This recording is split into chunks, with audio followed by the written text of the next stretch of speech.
My name is Robert Chen, and I am recording this confession from my hospice bed because in 3 days, they will inject me with something that looks like morphine, but isn't. They told me it's to manage pain. But I've been a federal agent for 32 years. I know what a sanctioned termination looks like. They're killing me because I know too much, because I'm dying anyway, and because dead men who take secrets to the grave are cheaper than dead men who might talk first. But they made one mistake. They think I'm too weak to use the recorder my daughter smuggled in yesterday when she visited. They're wrong. So here it is. My deathbed confession. The truth they've spent 3 decades and billions of dollars hiding. For 3 years, from 1993 to 1996, I lived in a classified facility with a captive Bigfoot, not near him, with him. In the same living quarters, 24 hours a day, 7 days a week, eating meals together, watching television together, teaching him to read English, learning his language, playing cards, discussing philosophy, becoming something between a guard and a friend and a witness to the most profound ethical violation I've encountered in 3 decades of government service. His designation was Subject 17, but I called him Gabriel because he needed a name that recognized his personhood, even if my government refused to. And what he told me, what he showed me, what he made me understand about consciousness, captivity, suffering, and what my government does in the name of national security, is why I'm about to die 3 weeks ahead of the cancer's natural schedule. They can't let me live knowing what Gabriel confessed to me in our 3 years together. Can't risk me telling the world that we're holding intelligent, self-aware beings in facilities that officially don't exist, that we're studying them like lab animals while they write poetry, and ask philosophical questions and beg in written English for the freedom we'll never grant, that we're keeping them imprisoned for crimes no more serious than existing in a form we don't understand, in bodies we don't recognize as deserving rights. This is my testimony, my evidence, my attempt to give Gabriel the one thing I couldn't give him while he lived. A voice that reaches beyond the reinforced walls of his cage. A chance for his words to matter. A possibility that his suffering might mean something, if enough people learn the truth. I was recruited into what they call the Special Biology Unit in 1989. I was 43 years old, former FBI, good service record, high-level security clearances for counterintelligence work. They wanted people who could keep secrets, who had experience managing sensitive human assets, who wouldn't crack under the psychological pressure of classified work.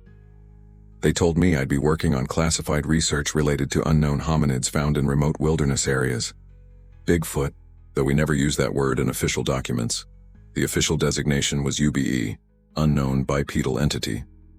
I thought it was ridiculous when they first briefed me, thought I was being pranked by someone in the agency with a twisted sense of humor. Bigfoot? Really?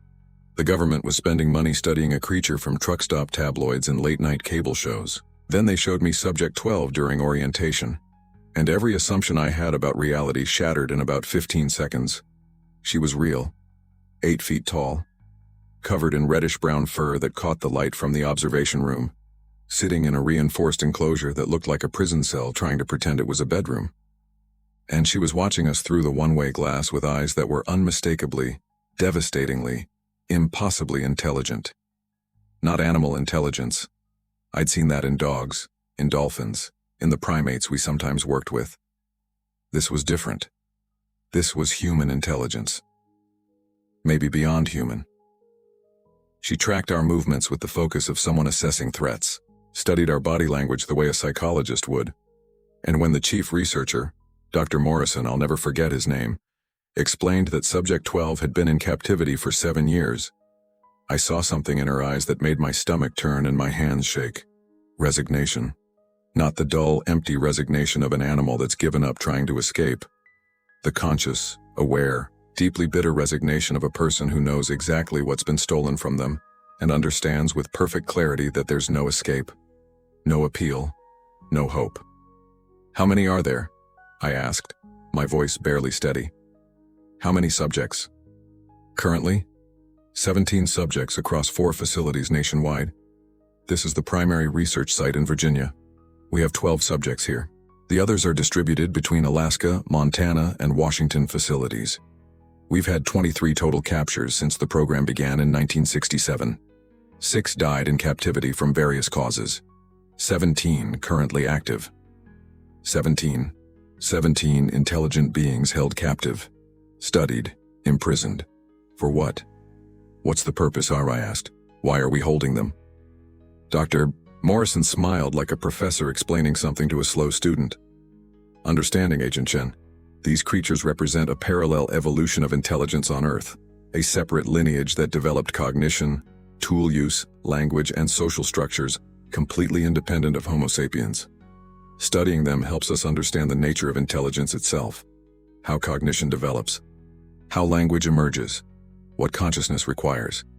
Every subject teaches us something new about what intelligence is and how it manifests in different biological frameworks. This is the most important anthropological research being conducted anywhere in the world. It's just classified for their protection. They're people, I said. It wasn't a question. It was a statement of the obvious. Looking at Subject 12 through that glass, watching her watch us with those aware, suffering eyes, there was no doubt. She was a person. Different species, yes. Different biology, yes. But unmistakably, a person. Conscious, self-aware. Suffering in a way that required consciousness to experience. Dr. Morrison's smile faded. He gave me a look I'd come to know very well over the following years. Pity mixed with condescension, mixed with a warning. They're subjects, Agent Chen. Not people. Not legally. Not scientifically. Not philosophically. People have legal rights, constitutional protections, recognition under international law. Subjects have protocols. They have handlers. They have research value. Learn the difference quickly or you won't last long in this program. The ones who anthropomorphize don't make it past the first year. They break. They can't handle the cognitive dissonance. You need to understand. These are intelligent animals. Remarkable animals. But animals. Hold that frame or you'll destroy yourself trying to reconcile what we do here with your personal ethics. I nodded. Said I understood. Lied convincingly enough that they believed me. But I knew the truth even then. Standing in that observation room watching Subject 12 arrange and rearrange the few objects in her cell with obvious ritualistic intention. She was a person. They were all persons. And we were committing atrocities in the name of science.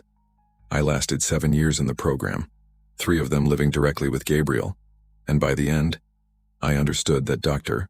Morrison was both technically right and catastrophically, damningly wrong. Gabriel wasn't a person under our legal framework. Our laws literally didn't recognize him as deserving rights. But he was a person in every way that actually mattered. Every way that ethics and morality and basic human decency should recognize.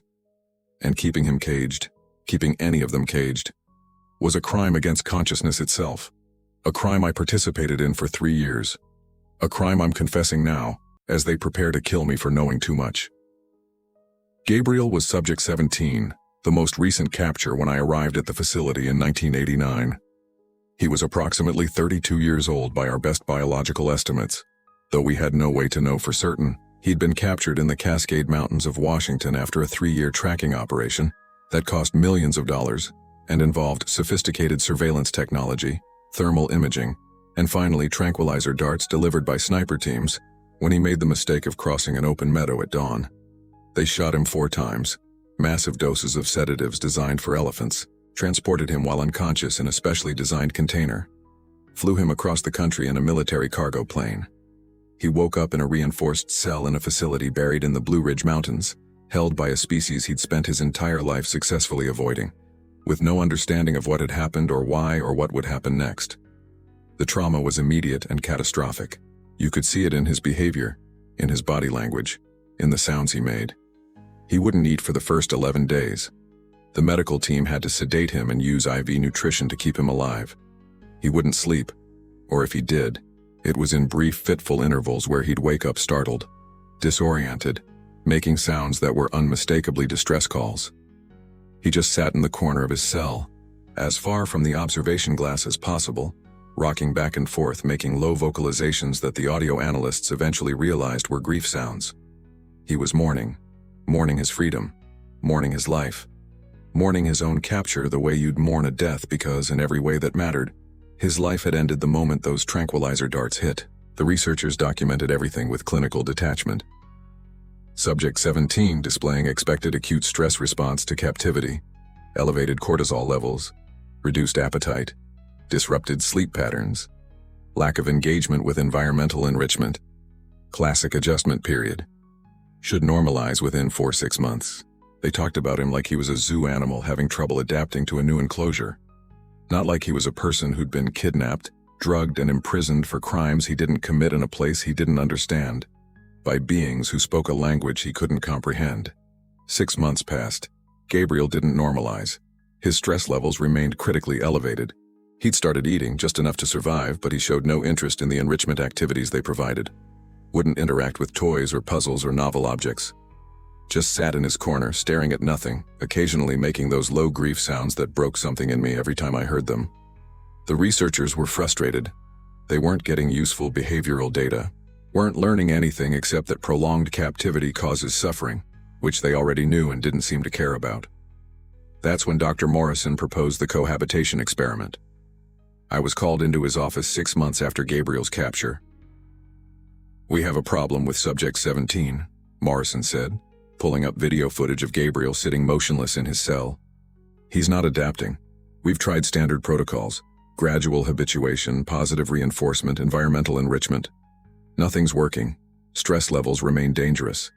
If this continues, we're looking at stress-induced organ failure within a year. We'll lose the subject before we gather significant data." "Maybe that's telling you something," I said. "Maybe some beings can't adapt to captivity because they're too intelligent to accept it." Morrison ignored that. "There's precedent with great apes and other primates. They respond better to social integration than isolation. Even captive apes do better when they have consistent social contact with handlers. We want to try a cohabitation protocol with Subject 17. 24/7 contact with a single handler. Build trust, provide social stimulation, reduce environmental stress through consistent companionship. You've been identified as the ideal candidate." "You want me to live with him?" I said. "In his cell?" "In a modified enclosure, yes. We've designed a larger space, 500 square feet. Separate sleeping areas, but shared common space. You'd live there full-time for a minimum of 1 year, potentially longer. Regular meals provided, entertainment systems, everything you'd need. Your job would be simple. Be present. Be calm. Be non-threatening. Establish trust. Help. Subject 17, adapt to captivity so we can begin productive research protocols." "Why me?" "You have the right temperament, non-confrontational, patient. You have linguistics training from your FBI days. Useful since we know they have some form of communication system, and we need someone who can potentially learn it. Plus, and this is important, you're not emotionally invested in specific research outcomes the way our scientists are. They can't do this, they're too eager for data, too focused on their hypotheses. They push too hard. You're just personnel, administrative. You can be genuinely neutral, which is what Subject 17 needs right now. Neutral. They wanted someone neutral to make captivity less traumatic so their research subject would cooperate. Someone who could build trust without actually caring, who could provide companionship without friendship, who could make imprisonment feel less like imprisonment so the prisoner would stop suffering loudly enough to interfere with data collection. I should have said no. Should have refused on ethical grounds. Should have quit the program right then. But I looked at that video footage of Gabriel sitting alone in his cell, making those grief sounds, suffering in isolation, and I thought, maybe I can help. Maybe I can make this less terrible for him. Maybe my presence would be better than leaving him alone in that cell for the next however many years he survived.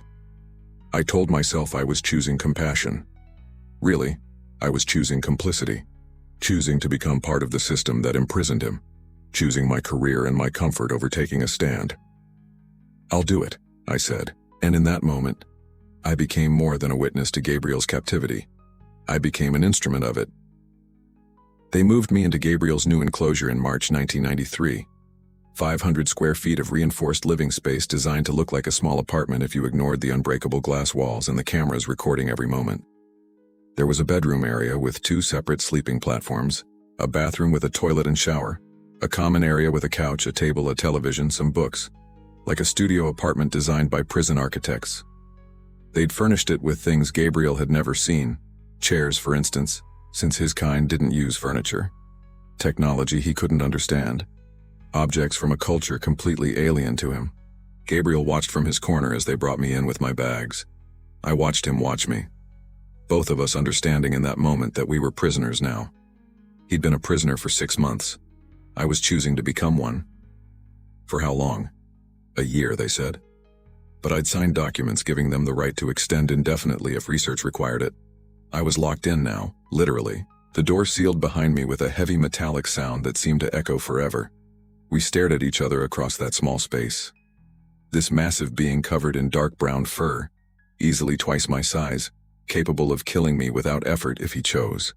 And me, a 47-year-old federal agent who'd never imagined his career would lead to living in a cage with a creature from campfire stories. Both of us trapped. Both of us afraid. Both of us alone despite being together. "I'm sorry," I said, even though I knew he couldn't understand English. "I'm so sorry for what they've done to you. For what I'm part of now." Gabriel made a sound.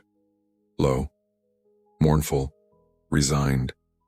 And somehow, I knew he understood. Maybe not my words, but my tone, my sorrow, my complicity. He understood exactly what I was apologizing for. That was day one. The day I became both captor and companion to a being whose existence would destroy every certainty I had about intelligence, consciousness, and my own morality. The day I stopped being able to pretend I was one of the good guys.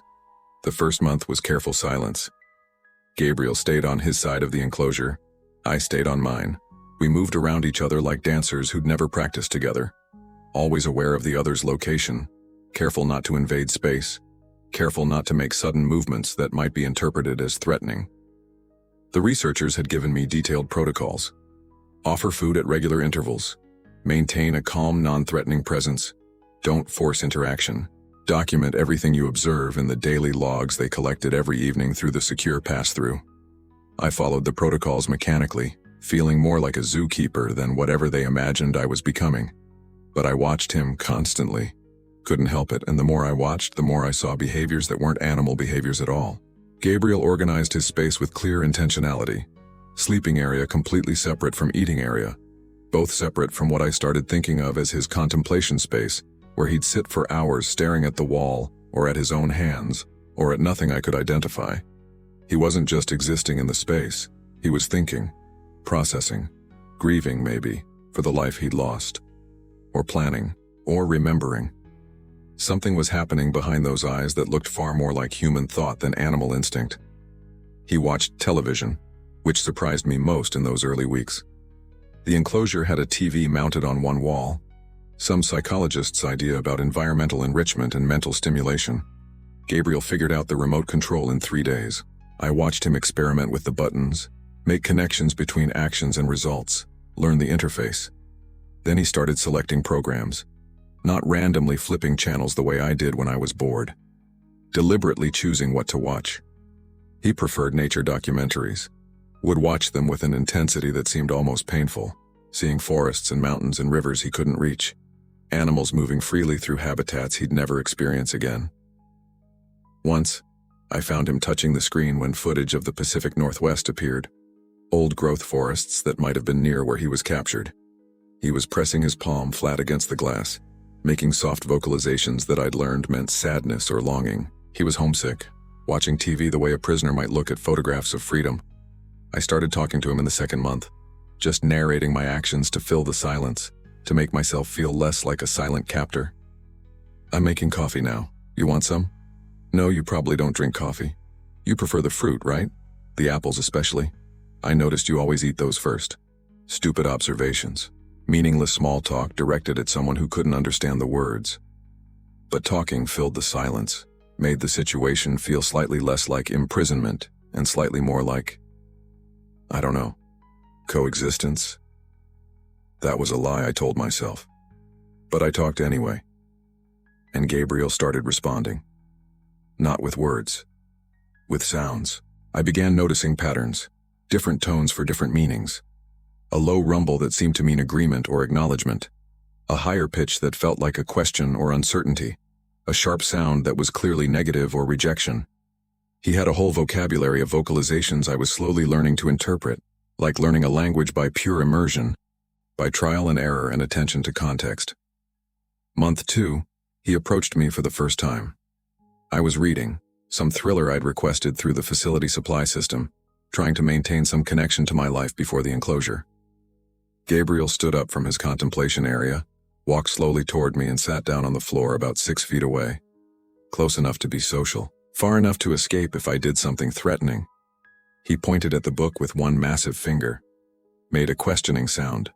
That higher pitch I'd learned meant he wanted information. I showed him the book, feeling ridiculous, but also strangely excited. It's a book for reading. You know what reading is? I felt like an idiot talking to him like a child, but I didn't know what else to do. He leaned closer, studying the pages with clear interest. His eyes tracked across the lines of text. Then he pointed at a word. And made that questioning sound again. That's a word, I said. These symbols represent sounds and meanings. This one is the. It's an article, it modifies nouns. I was using linguistics terminology he couldn't possibly understand, but he kept watching, kept pointing. He pointed at the again, then pointed at 3 other instances of the on the same page. He'd recognized the pattern, understood that the same symbol appearing multiple times probably meant the same thing each time. He was reverse engineering written language from observation. Jesus Christ, I whispered, you can learn to read. I submitted a request that evening for children's books, educational materials, writing supplies. Told Dr. Morrison that Subject 17 was showing interest in symbolic learning, and I wanted to pursue it. Morrison approved immediately. This was exactly the kind of cognitive data they wanted. They provided everything I requested. Picture books, alphabet charts, simple readers designed for human children, notebooks, pencils, markers. Over the next 6 months, I taught Gabriel to read English. I'd spend hours every day sitting with him, pointing at words, sounding them out, watching him absorb information faster than seemed possible. Within 3 months, he was reading simple sentences. Within 6 months, he was reading at maybe a 3rd grade level. Basic stories, simple concepts, but definitely understanding. Comprehending not just words but meanings, not just sentences but ideas. He was learning a written language from a completely different species, in captivity, because there was literally nothing else to do with his intelligence.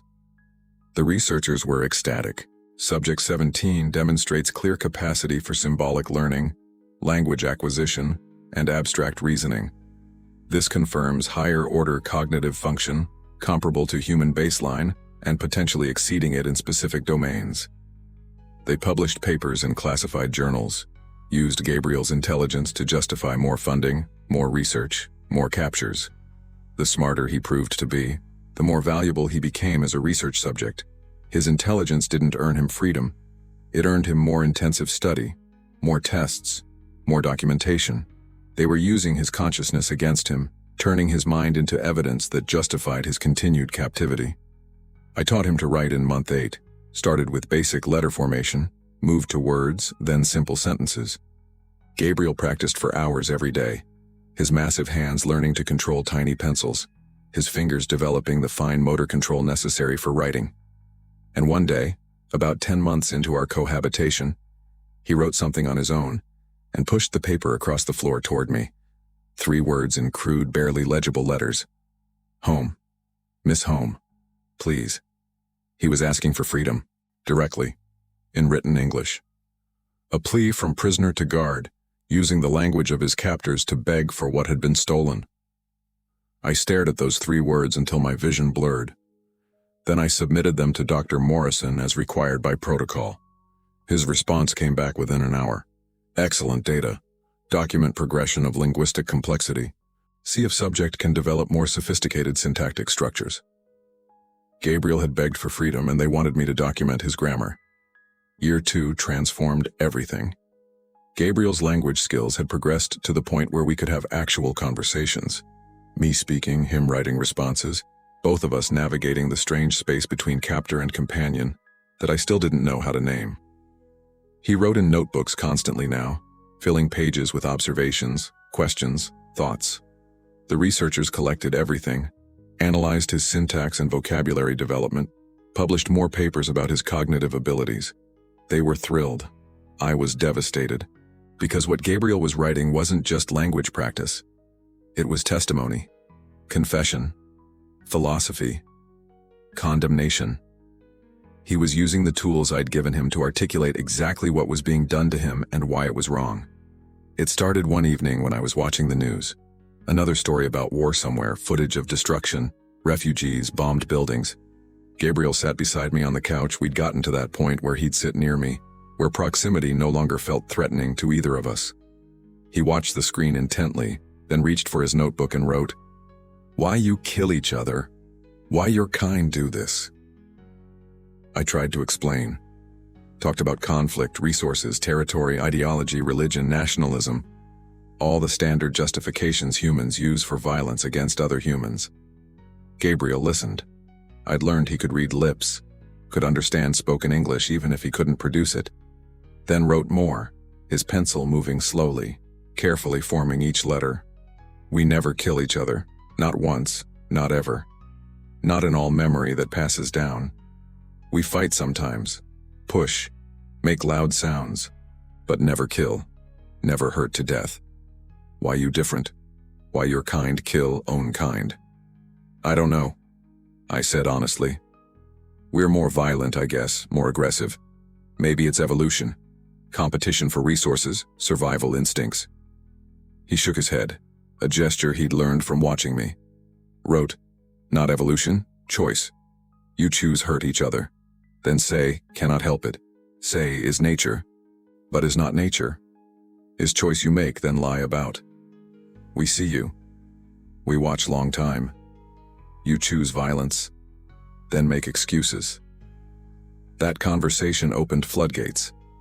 Gabriel started writing more, asking more, pushing me to explain human behaviors he'd observed through television, through news, through his own capture, and I found myself trying to justify things I'd never questioned.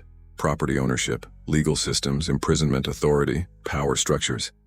Everything that seemed normal to me seemed insane to him. "You say you own land," he wrote one night. "How own land? Land was before you, will be after you. You just visit short time. How you own what existed before you born and will exist after you die?" I explained property rights, deeds, sovereignty, legal frameworks. He read my explanation and wrote, "So you make up story about owning. All agree to story. Use story to take from others who not agree to story.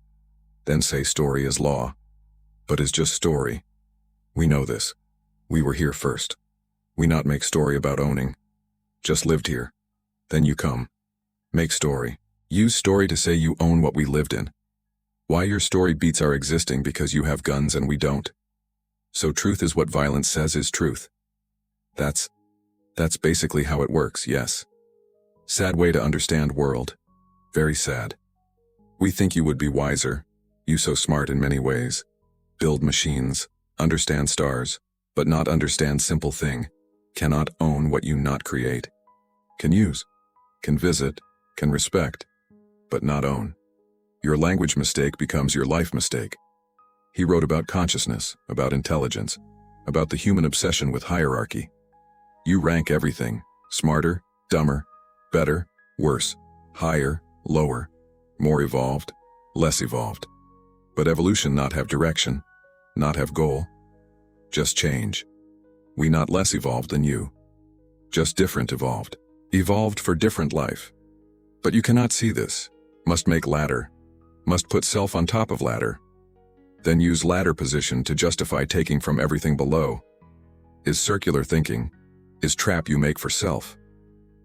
The researchers loved this material initially. Published papers about Subject 17's capacity for abstract reasoning, moral philosophy, metacognition. They were documenting his intelligence while completely missing, or deliberately ignoring what he was actually saying. That their entire framework for understanding him was flawed. That intelligence doesn't justify dominance. That difference doesn't imply hierarchy. That studying him against his will was violence regardless of what they learned. Gabriel's most devastating writing came when he started documenting what captivity was doing to him psychologically. He wrote long pieces about the stages of captivity, the initial terror, the desperate hope for escape, the slow realization that escape was impossible, the grinding adaptation to hopelessness, the eventual numbness where you split into two selves, the one that continues existing through routine, and the one that screams constantly in a voice no one can hear. "I forget sometimes what forest smells like," he wrote. Try hard to remember. But memory fade like old picture. Soon I only know this cage smell. Only know your smell. Only know TV forest that is not real forest. Just pictures of forest. They not just steal my freedom. They steal my memory too. Replace real memories with cage memories. Soon nothing left of who I was before. Just subject 17. Just data they collect. Just research subject who used to be person. He wrote about the other subjects he could hear sometimes through the walls and ventilation systems, their vocalizations, their distress calls. He recognized two voices, family members he believed, captured in the same operation that took him. They'd been separated immediately, placed in different enclosures, studied individually to prevent contamination of behavioral data. Gabriel had been trying to communicate with them for 2 years through walls and distance. He didn't know if they could hear him, didn't know if they were still alive. The uncertainty was torture. Maybe they already died, he wrote. Maybe I only one left from my family. You never tell me truth about this, I ask. You say you don't know, but you do know. You just not allowed to tell. So I live with not knowing. Not knowing is worse than knowing bad thing. Not knowing is slow torture, you understand this. Every day I wonder. Every day I hope I hear their voices. Every day I fear I won't. This is torture. You call this research. But is torture. I asked Dr. Morrison directly about the other subjects from Gabriel's capture. He confirmed 2 others had been taken, likely family members based on their proximity when captured. One had died after 18 months. Official cause was stress-induced cardiac failure.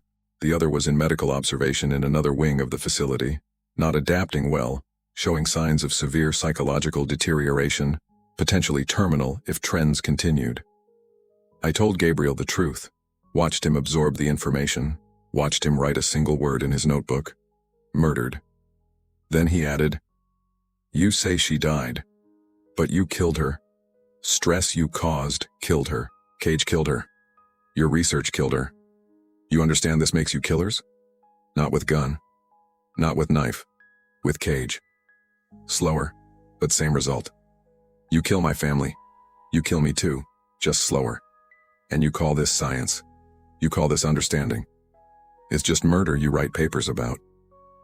The researchers started expressing concern about Gabriel's psychological state. Subject 17 showing increased negative affect, reduced cooperation with research protocols, written communications becoming more hostile and accusatory, may need to adjust environmental conditions or consider pharmaceutical interventions to manage mood. They were planning to drug him because his depression, his completely rational response to imprisonment and loss, was interfering with their data collection. I argued against it, told Morrison that Gabriel's mental state was a sane response to an insane situation, that medicating him would be adding another layer of violation to his captivity. Morrison overruled me. "Agent Chen, your job is to maintain rapport with Subject 17, not to make medical decisions. We have protocols. If a subject's psychological state impairs research objectives, we intervene. This isn't cruelty, it's care. It's not care if he doesn't consent to it. He's not capable of medical consent, that's why we make these decisions for his benefit." Gabriel wrote about justice that night. A long piece I have memorized word for word. You have laws about taking person freedom. You say wrong to kidnap, wrong to imprison without trial, wrong to torture, wrong to separate families, wrong to do experiments without permission. You have many laws about these things, but not for us, because we not person under your law. So you can do to us what would be crime if we were human. You do to me what you would call evil if someone did to you, but say is not evil because I not person. Law protects you, not me. You decide who counts as person. Very convenient. You make rules that protect you, then say rules are justice. But rules that protect only rule makers is not justice, is just power pretending to be morality. He was describing precisely what was happening. We had laws protecting human rights because we'd recognized that imprisoning conscious beings without cause was evil. But those protections depended on defining someone as a person deserving of rights.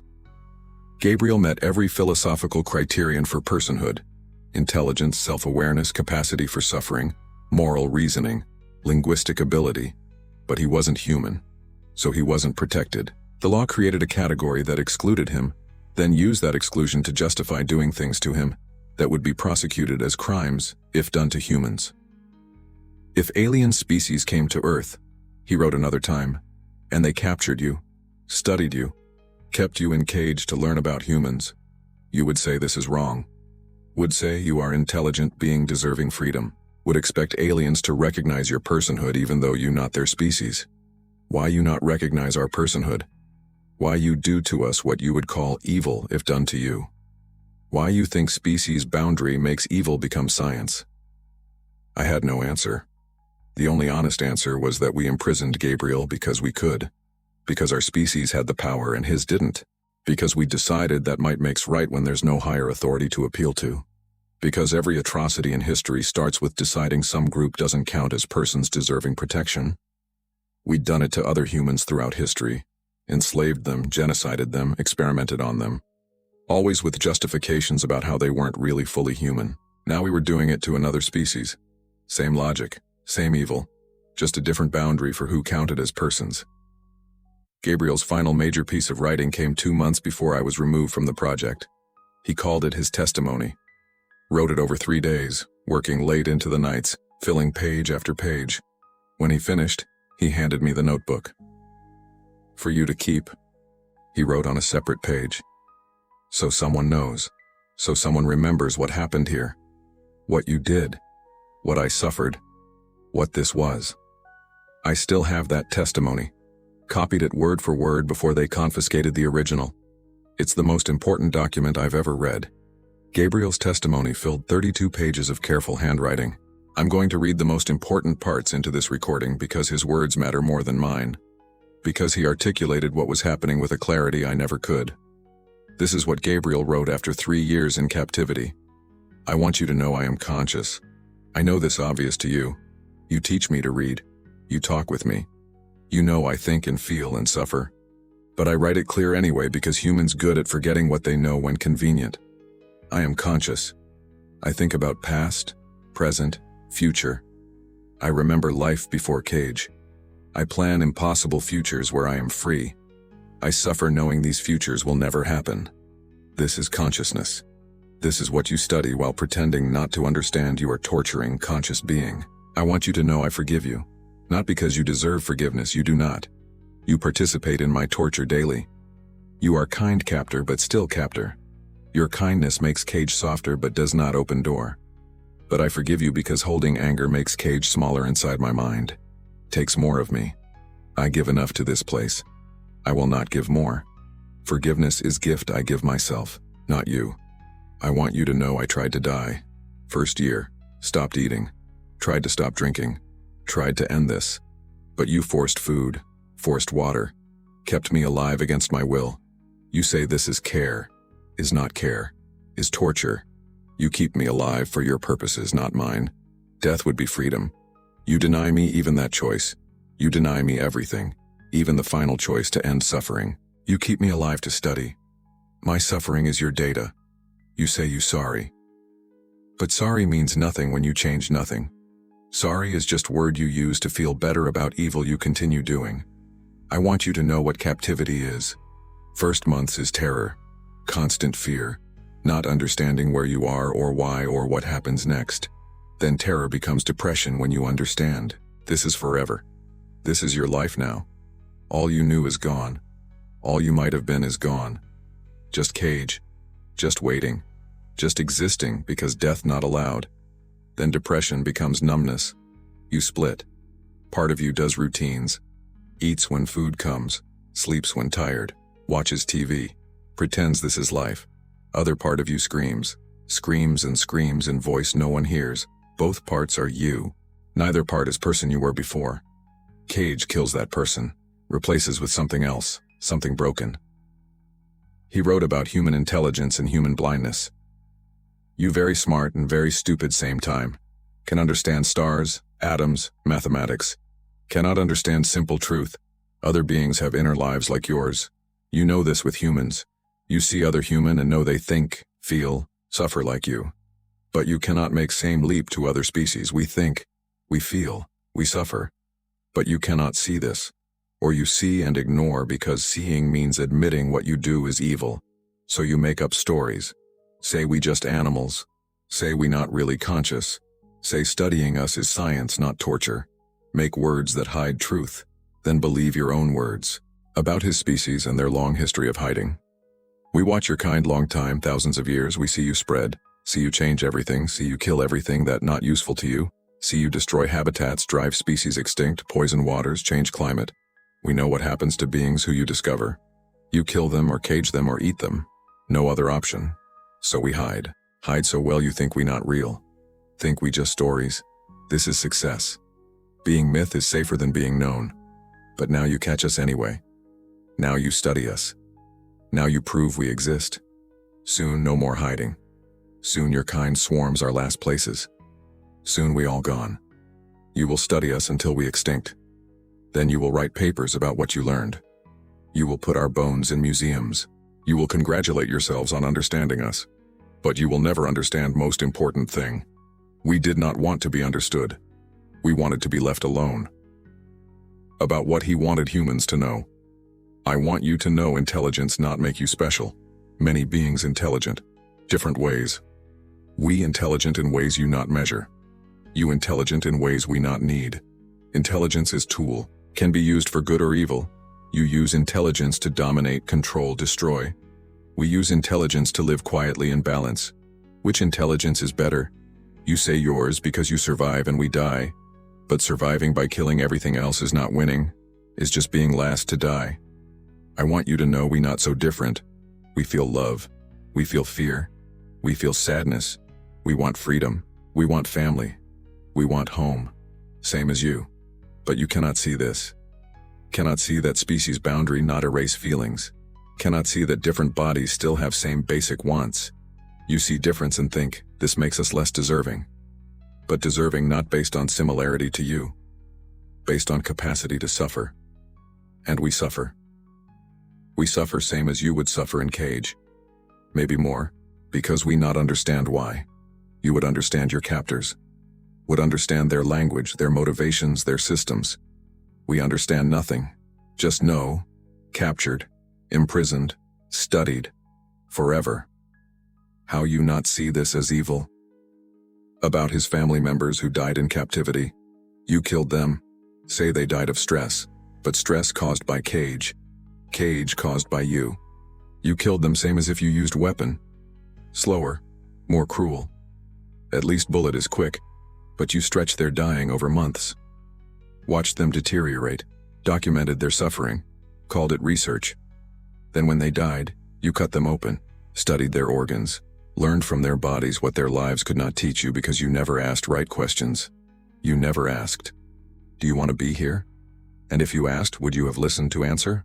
No, because you decided before you ever caught us, decided we were subjects, decided our consent not matter, decided your curiosity more important than our freedom.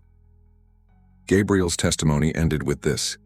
I will die here, I know this, accept this, you will not release me. Will study me until I die from stress or age or giving up. Then you will study my body same as you studied my mind.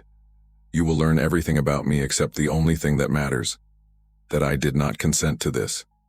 That I spent every day of captivity wanting only to go home. That your knowledge was purchased with my freedom, my family, my life. That I was person, not subject. That what you did to me was evil even though you called it science. History will not know this. You will not tell. We'll keep it classified. We'll make sure truth dies with me. But you know. You lived with me. You taught me to read. You saw me as person. And you did nothing. You will live with this. After I am gone, you will remember. And I hope it destroys you. I hope my memory haunts you. I hope you never forget that you knew better and did nothing. This is my curse, this is my testimony. Remember me. Remember what you did.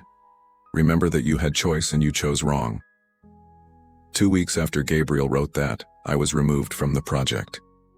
No warning, no explanation. Just an order to pack my personal items and report to headquarters. They reassigned me to administrative duties, cut my access to the facility.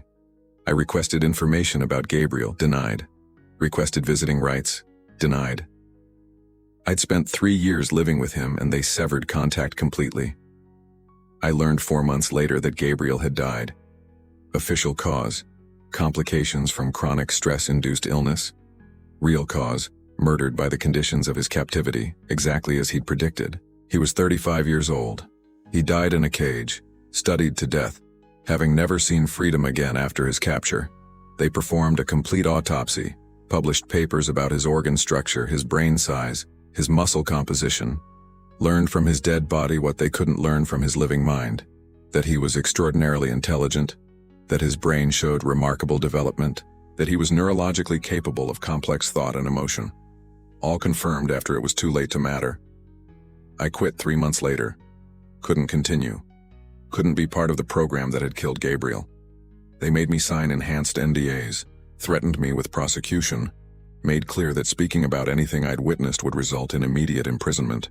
I stayed silent for 27 years, watched from outside as the program continued. More captures, more subjects, more beings like Gabriel imprisoned for research that would never acknowledge their personhood. Then cancer. Stage 4. Terminal. 6 months, they said. I started planning to tell the truth, started writing everything down, started preparing to violate my NDAs because they couldn't imprison a dying man for long. But I underestimated them. 3 days ago, my case agent visited, chatted about my health, expressed sympathy about my prognosis, then casually mentioned my pain management had been adjusted by specialists familiar with my case. I understood. They're going to kill me, speed it up, make it look natural, silence me permanently before I can talk. This hospice, this morphine drip, this compassionate end-of-life care, it's cover for an execution. So I'm recording this now, while I can, before they inject whatever they're planning to inject. My daughter smuggled in this recorder thinking I wanted to record memories for the family. She has no idea she's helping me commit treason against an agency that's committed crimes against consciousness itself. Gabriel was real. Subject 17 was a person. He wrote testimony about consciousness, suffering, captivity, and evil that was more philosophically sophisticated than most humans could produce. He forgave me while condemning me, understood me while seeing through me. And he died in a cage, studied to death, because my government decided his intelligence made him valuable research rather than deserving of freedom. I participated in this, lived with Gabriel for 3 years, taught him to read so he could articulate his suffering, became his friend while remaining his captor, accepted his forgiveness without earning it, then stayed silent for 27 years while others suffered the same fate. This is my confession. Gabriel's testimony. My final attempt to give him what I should have given him while he lived. A voice that reaches beyond his cage, beyond my silence, beyond the classified walls that have hidden this truth for decades. They're coming now. I hear footsteps. Time's up. But this is recorded, hidden, will be found, will be shared. Gabriel's words will outlive both of us. He was right about everything. We're intelligent, but not wise. Technically sophisticated, but morally broken. We can learn everything about consciousness except how to honor it. We document suffering while creating it. We call it science while committing evil. My name is Robert Chen. I lived with a captive Bigfoot for 3 years. He taught me more about consciousness, morality, and human evil than any human could. He wrote testimony condemning the system that imprisoned him. He forgave me while damning me. He died in a cage. And my government is killing me to keep his truth silent. But silence ends here. Truth survives. Gabriel's testimony survives. And if you're reading this, you know they exist, they're persons. We're torturing them in the name of science, and we're killing anyone who tries to tell you. End recording.